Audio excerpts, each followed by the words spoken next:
नमस्कार दोस्तों, मेरा नाम है विशाल और आप सबका स्वागत है स्टॉक बॉक्स के बिजनेस स्टैंडर्ड प्लस फाइनेंशियल एक्सेस एनालिसिस में। यहाँ पे दो इंपॉर्टेंट न्यूज़पेपर्स के जो सबसे बेस्ट आर्टिकल, सबसे इंपॉर्टेंट आर्टिकल्स हैं आप लोगों के लिए, हम उन्हें डिस्कस करते हैं। उन्हें सिंप्लीफाई करेंगे बिल्कुल सिंपल लैंग्वेज में और उसके कॉज और इफेक्ट को एनालाइज करेंगे कि किस तरीके से ये सारी खबरें हमारी लाइफ पर इम्पैक्ट डाल रही है, स्पेसिफिकली फाइनेंशियली, करियर वाइज, या फिर आप देखिए हमारे इनकम एक्सपेंसेस पे ओवरऑल। तो यहाँ पे मैं शुरुआत करना चाहूंगा सबसे पहले आर्टिकल से, और ये है UP plans to turn up the heat on ICE vehicles. यहाँ पे बात हो रही है आईसीई व्हीकल्स की, जो है इंटरनल कंबशन इंजन, जो पेट्रोल डीजल से चलने वाली गाड़ियां हैं। और उत्तर प्रदेश गवर्नमेंट यहाँ पे प्लान कर रही है कि ये they will turn up the heat, मतलब ये इसके अगेंस्ट कुछ पॉलिसी लाने वाले हैं आईसीई व्हीकल्स के against. Uttar Pradesh government contemplate कर रही है कि ये रजिस्ट्रेशन टैक्स बढ़ाएगी आईसी गाड़ियों के लिए।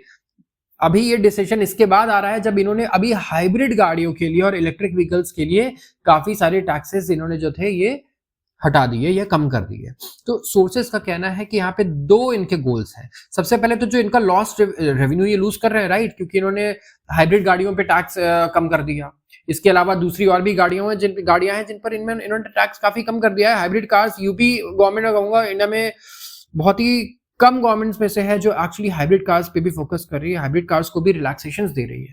नहीं तो ऐसी और कोई गवर्नमेंट आपको मिलेगी नहीं यूजुअली इंडिया में। एंड सेंट्रल गवर्नमेंट का भी यहाँ पे फोकस हाइब्रिड पर बिल्कुल नहीं है, उनका फोकस है प्योर इलेक्ट्रिक पर। They want to go pure electric, ना कि हाइब्रिड। तो ठीक है, सबके सारे गवर्नमेंट्स के अपने अपने गोल हैं, वो अलाइन करते हैं उनकी पॉलिसीज और लॉन्ग टर्म ऑब्जेक्टिव्स के साथ।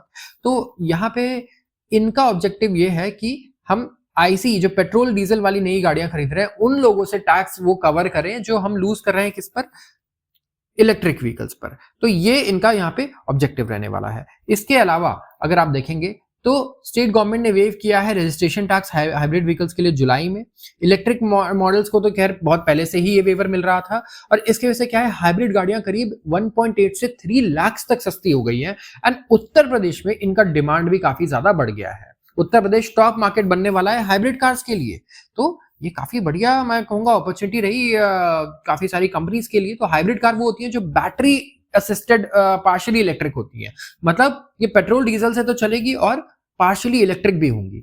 तो ये भी क्लीन होती है as compared to petrol diesel गाड़ियां, काफी क्लीन होती है, उनके कंपैरिजन में कोई तुलना नहीं है। एंड जापानीज कंपनीज अगर आप देखेंगे ना, तो वो हाइब्रिड ही ज्यादा पसंद करती हैं। जापानीज कंपनीज ने एक्चुअली हाइब्रिड टेक्नोलॉजी पे ज्यादा वर्क किया है as compared to electric, fully electric बोलूं मैं, या दूसरी जो टेक्नोलॉजी फुल्ली इलेक्ट्रिक पूरी दुनिया में जो फेमस है, यूरोप में, यूएस में, इवन इंडिया में भी गवर्नमेंट फुल्ली इलेक्ट्रिक की बात कर रही है। लेकिन जापानीज अलग अलग सोर्सेज ऑफ एनर्जी पे वर्क कर रहे हैं, जैसे कि हाइड्रोजन और इसके अलावा हाइब्रिड। तो ये सारी गाड़ियां भी उन्हें काफी पसंद है।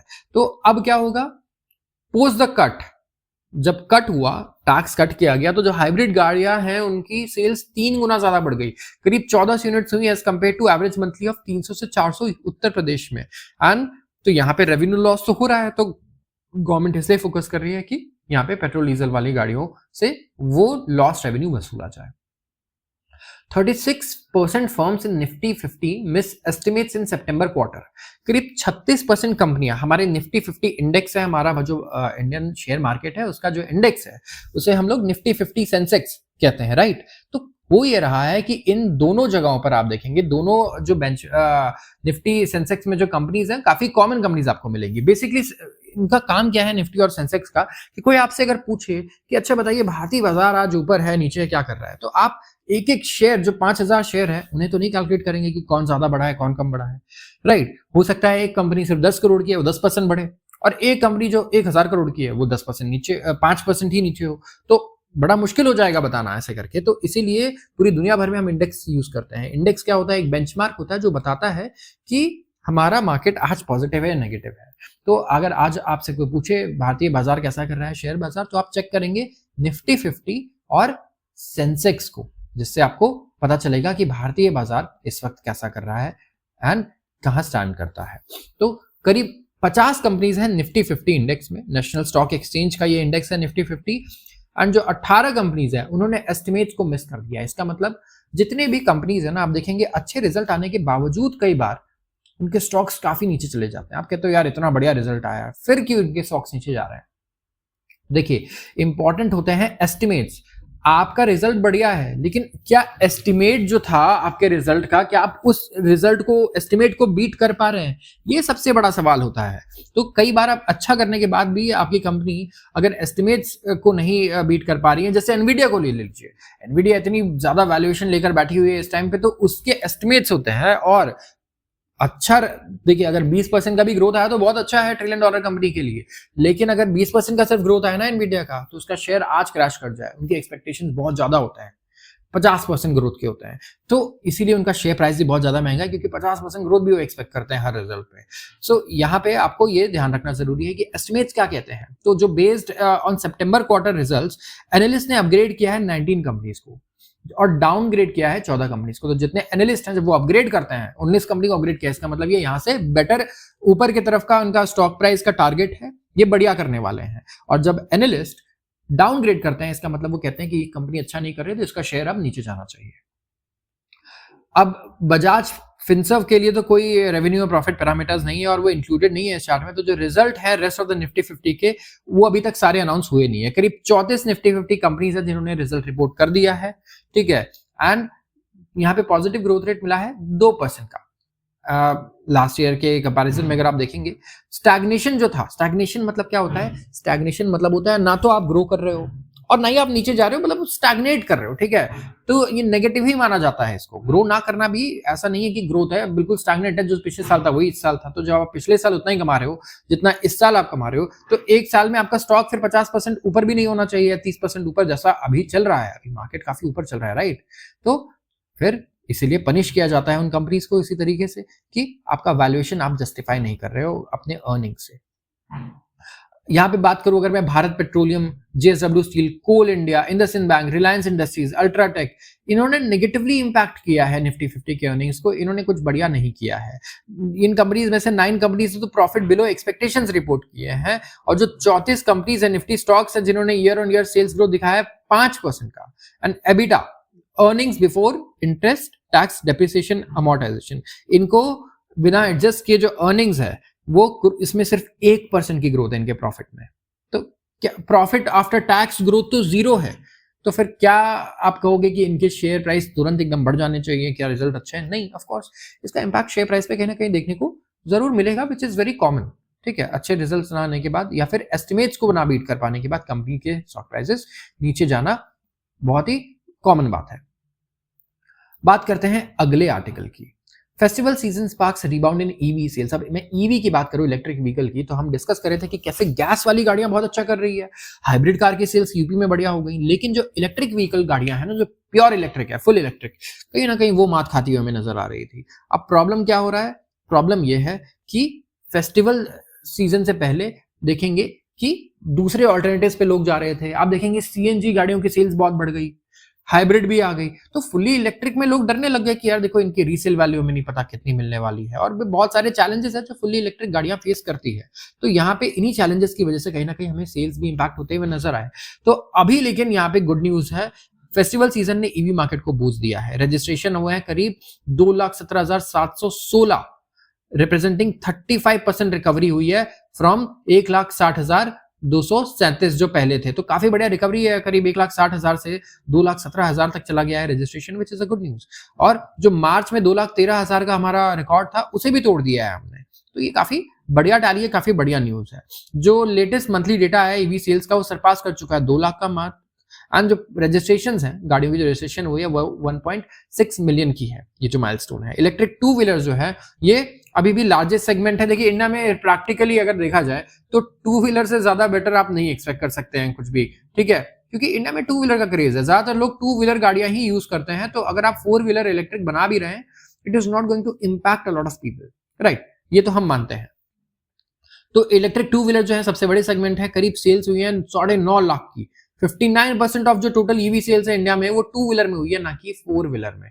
जबकि इलेक्ट्रिक 2 व्हीलर बाद में आया है, कंपैरेटिवली बड़ी बड़ी कंपनीज जो है उन्होंने बाद में एंट्री ली है।